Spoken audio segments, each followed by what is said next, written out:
Hey everyone, how are we doing? Doing great. Thank you so much for having me.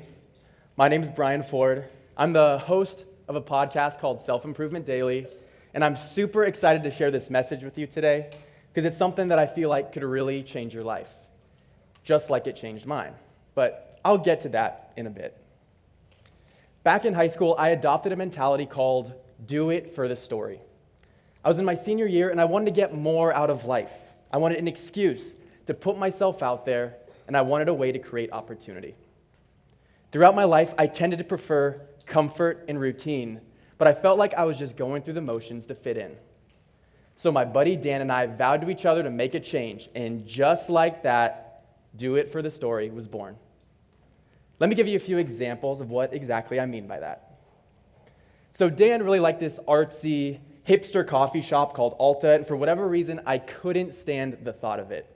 And he knew it. But one time, he insisted that I go with him, and I told him, all right, I will do it for the story. And I told him if I was going to do it, I was going to do it right. So I played dress up, put on the artsiest outfit I could find, which apparently was a white beanie, some rolled up jeans, and old shades, and figured I'd just own it. And Dan loved the idea so much that he dressed up to match me. Another time, the day before Halloween, we decided to go to the mall in our costumes to cause a scene.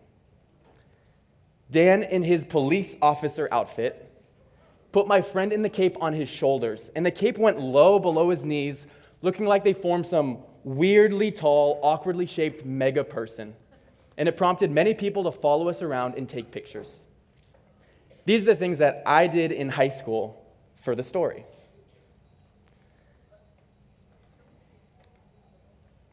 But keep in mind, high school for me was just before any of this social media stories stuff. It's before Snapchat, it's before Instagram. The type of story that I'm talking about is fundamentally different. It's not meant to be documented and shared. It's meant to be experienced in the moment. At its core, Do It for the Story is similar to the concept in the movie Yes Man. Has anyone seen that movie? Yeah? Jim Carrey's one of my favorite actors.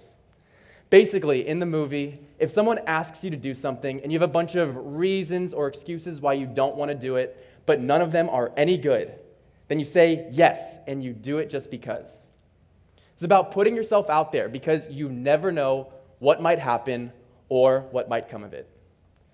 But please do not take this out of context. There are many good reasons why you shouldn't do something. Just because Johnny tells you to run off a cliff for the story doesn't mean you should do it, right? It's not meant to be reckless. Please stay mindful of that. But what I've found, when done right, is Do It for the Story has brought unbelievable opportunity to my life. Not only is it like a magnet that attracts awesome and exciting things to your life, but it puts you in the frame of mind to be present and realize that awesome things are happening. It helps you to pursue opportunities as the story unfolds and oftentimes presents you with things you didn't even know you were missing. A great example of this happened when I was visiting my brother in San Francisco. He was busy taking graduate school classes, and I had nothing better to do, so I decided I'd clean his apartment. When I finished, and to reward myself for a job well done, I wanted to go to one of my favorite restaurants in the city, the House of Prime Rib. It was only a few blocks away, but I came up with a few excuses why I didn't want to go. It was going to be an expensive meal. I still didn't feel totally comfortable walking alone in the big city, but I put my fears and excuses aside, and I told myself I would do it for the story. When I got there, the hostess told me if I was dining by myself, I could find a spot at the bar area. So I took a few steps forward when I heard a voice that I recognized behind me go, "Brian?" Turned around, it was my brother's college roommate. He asked me what I was doing there, and I said, "I don't know. I wanted a steak. I was home alone. Here I am." And he invited me with his group to his reservation, but it wasn't until I sat down with him that I realized the full situation. So apparently, his apartment shares a fence with the restaurant, and the previous weekend, the kitchen caught fire and almost burned down his apartment. Sad, yeah. But it happened. So, then, that night's meal was completely complimentary instead as an apology to them. Had I not done it for the story, I probably would have ordered takeout and watched TV at my brother's place.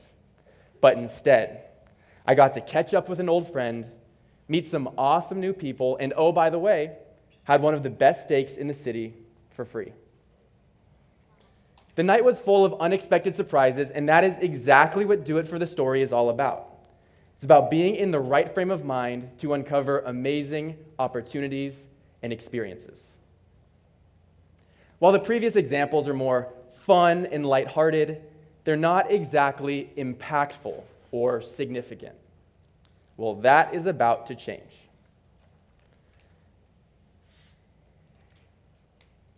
Through my brother's graduate work, he became connected to an industry-leading sports agent and, as a nice gesture, was invited to one of his big parties. My brother didn't really want to go because he figured he didn't know anyone there other than the man of honor, who was probably too busy to talk to him anyway. But I could smell the excuses from a mile away. And I told him, you're going to the event, I'm coming with you, and we're going to do it for the story. For the most part, he was right. We stood in a corner and didn't really do much of anything or meet anyone until a woman quickly walked in front of me. I turned to my brother and said, I think I know her from somewhere. 15 seconds later, a man right in front of me took the same path, but I caught a better glimpse of him, and I recognized him immediately, and that's when it all clicked. Soccer has been a major passion of mine for most of my life, and I was introduced to this documentary called Pelada, which is about two people who travel the world playing pickup soccer games and recording their experience.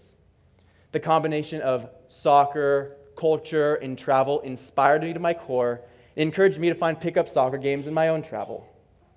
Well, wouldn't you know it, that the man that walked in front of me was no one other than Luke, the star of that documentary, and he was with his wife, travel partner, and co-star Gwendolyn at the party. I was one of just a few people at the party first to know who they were, let alone what their documentary was about, and to have seen it as many times as I had.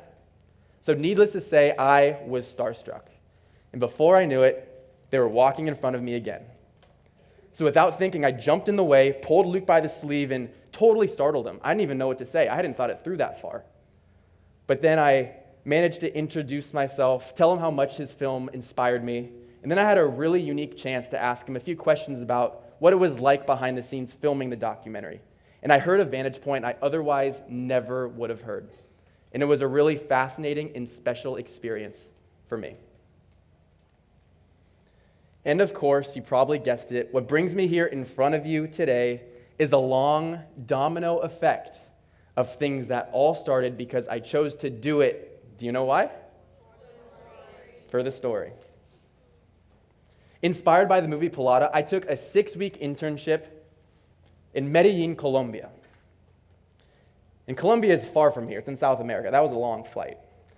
I chose Colombia because I wanted to immerse myself in a Spanish-speaking culture, and I was interested to learn more about Medellin, which had a unique entrepreneurial spirit in the area. The first week I was there, I was invited to a speaker series and workshop, and I was thinking about going, but then came the excuses. It was a 30-minute walk away from my apartment. It was going to be entirely in Spanish, and my Spanish wasn't sharp yet. And the event was scheduled to go late, and I had a big day the next day. But I was in Colombia to explore, not to make excuses. So I went for the story. When I got there, I was the only person from my program in attendance, so I didn't know a single person. And when I was asked to introduce myself in Spanish, I totally butchered it. So my biggest fears were becoming a reality. But the last speaker of the event was this guy named Brian Rashid, a bilingual American entrepreneur with a contagious energy about him. And I figured, at the end of the event, I might as well meet him because I made it this far. What did I have to lose, right? So when I did, we had a great conversation. We totally hit it off. And he decided, I guess, that the conversation went well enough to invite me to the after party. So I went because I'm doing it for the story. Why not? When I got there, I was able to settle in and actually redeem myself a little bit, speak some better Spanish, shared some interesting insights and ideas, but most importantly, is that night served as the foundation of the relationship that Brian and I have built, where he has since become my professional mentor. But let's take it a step further. Or as Brian Rashid said in his own TED Talk, let's connect the dots.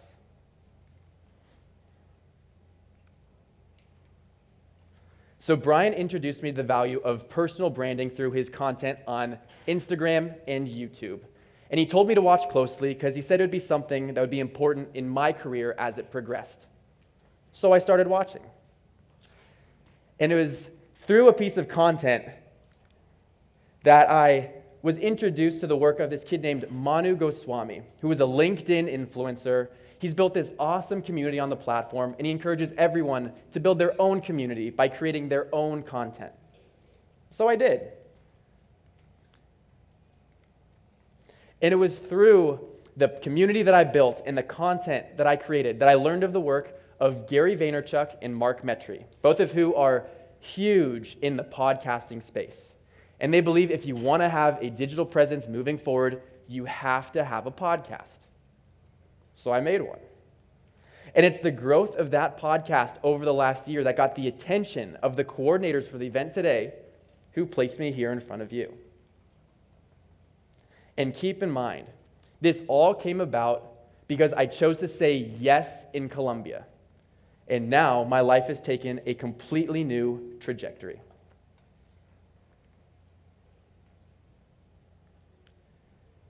But why should you do it for the story? Why should you choose to put yourself in uncomfortable situations not knowing what the outcome is?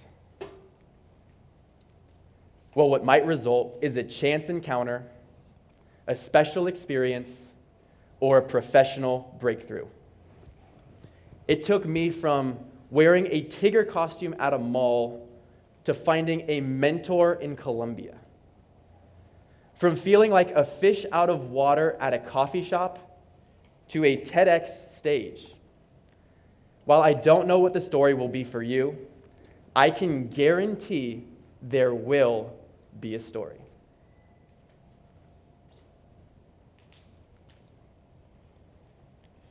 And while Do It for the Story might have started here in high school with Dan, it has grown into much, much more. The gravity and emotion of it is still hard for me to comprehend. 3.5 years ago, Dan unexpectedly passed away. And these are my two favorite and most cherished photos I have with him because it perfectly defines the relationship that we had. These photos were taken in moments that have become lifelong memories for me, and they're memories I would not have had I not done it for the story. And every single day, when I think of Dan, I'm reminded to make life happen because it's not going to happen for you. So I encourage each and every one of you to go out today and to go make your own story. Thank you.